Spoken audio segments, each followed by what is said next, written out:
จะน้อยสบายดีทุกคนเนาะสบายดีทุกคนเอาอีกเทื่อนึงสบายดีทุกคนมาตอนนี้เฮากะอยู่ที่บ้านฟ้าเนาะเมืองน้ำบากแขวงหลวงพระบางหรือนครหลวงพระบางเนาะมื้อนี้เฮาก็มาเวียกได้น้อยหนึงและก็จะพาทุกคนเนาะจะพาทุกคนไปเที่ยวชมเบิ่งวัดหนึ่งคือแบบเป็นพระพุทธรูปองค์ใหญ่เนาะอยู่ที่เมืองน้ำบาก ก็คิดว่าเป็นพระองค์ตื้อเนาะอยู่ที่เมืองน้ำบากเดี๋ยวให้เบิ่งเลยซุ่มเห็นบ่เอ่อตามที่เฮาเห็นกันในตอนนี้เนาะตามที่เฮาเห็นกันในตอนนี้เดี๋ยวทางแฟกเองจะพาทุกคนไปเยี่ยมชมแล้วก็ไปเบิ่งไปเที่ยวชมในตัวเมืองน้ำบากเลยน้อยหนึงและก็จะพาทุกคนขึ้นไปเบิ่งพระตามที่เฮาเห็นหั่นเลย แต่ก็บ่เคยขึ้นจักเทื่อแต่มื้อนี้ไปเบิ่งพร้อมกันเลยเนาะสิพากันไปเบิ่งมาไปเลยหลังจากทักทายสบายดีพ่อแม่พี่น้องกันแล้วทางแฟกเองก็จะพาทุกคนไปเที่ยวชมภาพที่เราเห็นในตอนนี้ก็คือเมืองนำบากในตัวเมืองกันเลยถนนหนทางก็ถือว่าปูอย่างกันแล้วรวมไปถึงการบริการของศูนย์ยูนิเทลก็มีสาขาตั้งสง่างามแคมทางสะดวกสบายและในยุคนี้ก็ยังเห็นคนขี่มากันอยู่ที่เมืองนำบากประหยัดน้ำ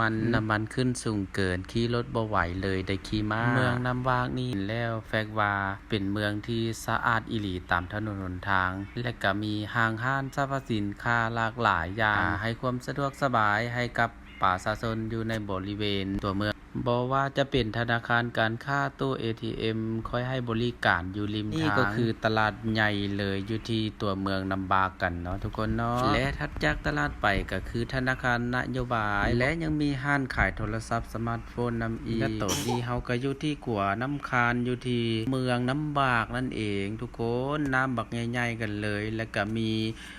ปู่มีป่าบักใหญ่ๆเป็นแหล่งน้ำที่สงวน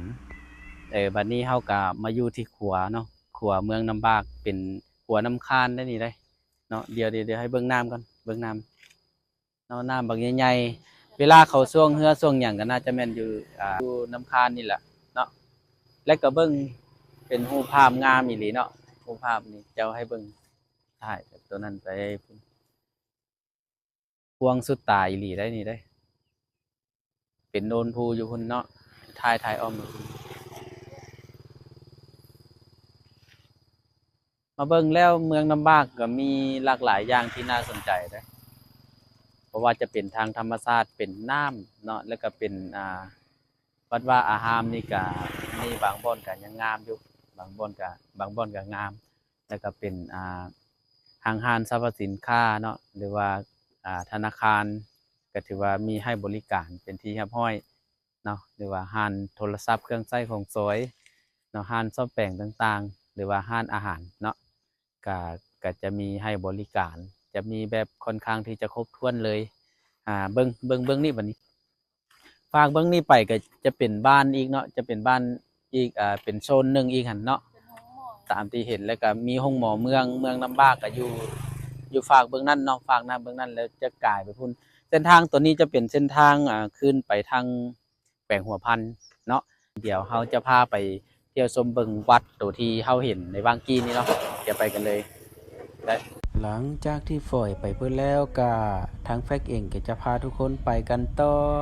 นี่ก็คือเป็นเส้นทางที่กำลังขึ้นไปทางวัดฮันเดอร์จะเป็นเส้นทางเบตงที่ทางชาวบ้านเพิ่นปูเนาะหลังจากนั้นเขาก็ได้เลี้ยวกลับขึ้นไปเพราะว่ากายเส้นทางขึ้นวัดนี่ก็เป็นเส้นทางที่กำลังขึ้นวัดจอมภูพุ่นเลยและเฮือนที่เราเห็นในตอนนี้ก็คือเฮือนมาดามกอยเนาะอีกบ่พอเท่าใดก็ฮอดวัดกันแล้วทุกคนนี่เลยนี่จะเป็นจุดสูงสุดอยู่ถึงภูกันเลยหลังจากนั้นเราก็มาจอดรถกันก่อนหลังจากขึ้นมาฮอดลมพัดใส่บ่อยในตอนนี้เราก็ขึ้นมาฮอดแล้วเนาะเป็นวัดทะเลใต้ชมวิวนี่มาเลยเบิ่งมาพี่ไหมได้เป็นไงสามารถเบิ่งเห็นบ้านนี่อันนี้เป็นทะเลใต้เนาะเป็นบ้านทะเลใต้เราสามารถขึ้นมาฮอดจอมภูแล้วแต่ว่าพระเพิ่นอยู่พุ่น เบิ่งไปพุ่นแต่ยังบ่ทันแล้วปานใดพระเพิ่นอยู่พุ่นเนาะแต่ว่าเดี๋ยวเราจะขึ้นไปกราบพระเพิ่นได้นิดนึงมาพี่ก่อน เห็นบ่ทุกคนอยู่จอมวัดแห่งนี้เฮาสามารถเบิ่งเห็นเฮือนซานของพ่อแม่พี่น้องที่อยู่อ้อมแอมบริเวณนี้เนาะนี่ก็คือบ้านทะลีใต้เนาะเชื่อแฟกบ่ทุกคนนี่เห็นบ่วิวงามงามเนาะเห็นทั้งเฮือนซานเห็นทั้งภูผาเนาะทิวทัศน์ธรรมชาติบักงามๆเลยมีครั้งกล่องและคล้องเนาะแสลงและกะโปง เป็นสถานปฏิบัติทะเลใต้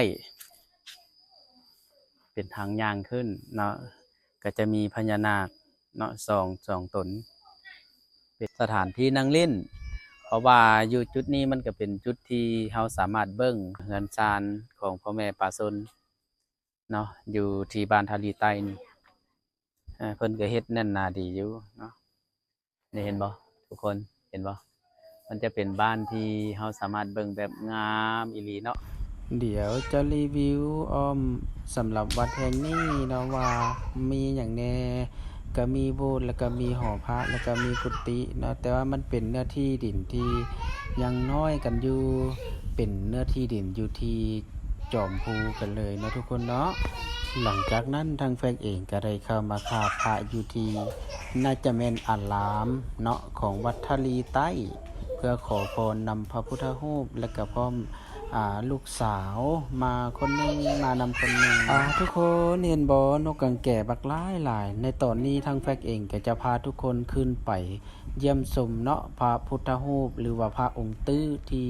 เฮาเห็นกันแบบเฮาอยู่ใกล้ๆเห็นกันในบางทีเดี๋ยวบ่รอซ่าขึ้นกับแฟกกันเลยเด้อทุกคนเด้อเด้กำลังย่างขึ้นกันได้นี้ฮอดกันเลยเนาะอันนี้ก็คือแบบเป็นอีกสั้นหนึ่งที่ครูบาอาจารย์เพิ่นสร้างพระพุทธรูปองค์ใหญ่เอิ้นว่าเป็นพระองค์ตื้อก็ว่าได้เนาะเป็นพระที่งดงามอีหลีทุกคนหลังจากขอพรที่อารามกันแล้วก็มาขอพรกับพระองค์ตื้อองค์นี้หลังจากนั้นก็ขอบใจสำหรับทุกคนที่ติดตามรับชมตั้งแต่ต้นจนจบขอฝากเด้อผู้ใดที่มาเมืองลำบากอย่าลืมขึ้นมาเที่ยวชมวัดแห่งนี้เด้องามอีหลีเด้อขอบใจ